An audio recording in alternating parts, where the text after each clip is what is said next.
Hi everybody, let's look at another very interesting real-world example of a wage differential. In an economy like the UK, which is very diverse, we have lots of different ethnic groups and minority groups, yet the wage variances, the wage differentials between these ethnic groups are absolutely huge. Let's understand the economic reasons, the real understanding of labour market conditions as to why these wage differentials can exist between ethnic groups. The first reason, you could argue, is one of the biggest. Minority groups that have got poor education, that have got poor skills, poor qualifications, will have very low MRPs and therefore will not be able to bargain for high wages. Their employment prospects will be low. Their earning potential going forward will be very, very low. That can keep their wages low compared to other groups in society where education standards are better and skills are better. Linked to that is a level of language proficiency.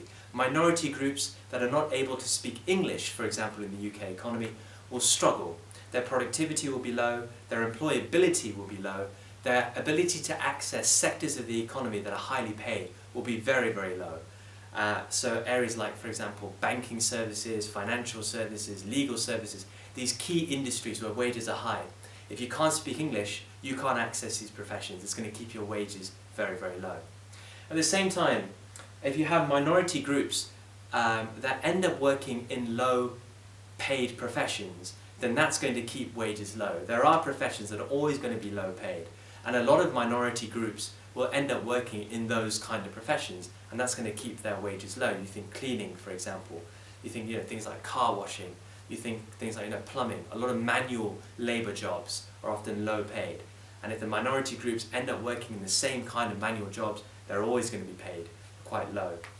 At the same time, a lot of minority groups might be living in very poor areas of the economy, areas where the demand for labour is low, areas where employment prospects are low, and that limits wage rises, that limits earning potential in those areas and can keep wages low. A big reason behind wage variances.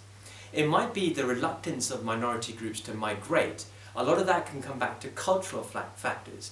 Some ethnic groups, it's in their culture really to stay close to family. Even if there are big wages elsewhere, don't take them if you're going to be miles away from your family. So you might say, well, if there are big variances between ethnic groups, and ethnic groups are in an area where wages are low, just move to a different part of the economy where wages are higher.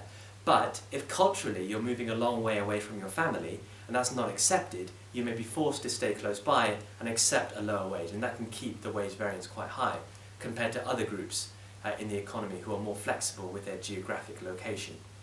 It could, guys, be as simple as discrimination. Even though it's illegal to discriminate on race or on ethnicity, it can still happen, and firms may still do it, where they pay workers from a given ethnic background a very low wage compared to others, or they just reject the option of giving a job to somebody of a given race or of a given background.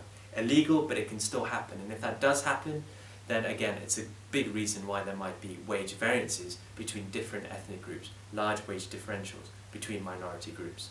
So we can flip these reasons round, and we can say, well, for certain minority groups that are paid large wages, flip the arguments round and we have the understanding as to why their wages are a lot higher compared to other minority groups. I hope now you understand, and that makes logical sense.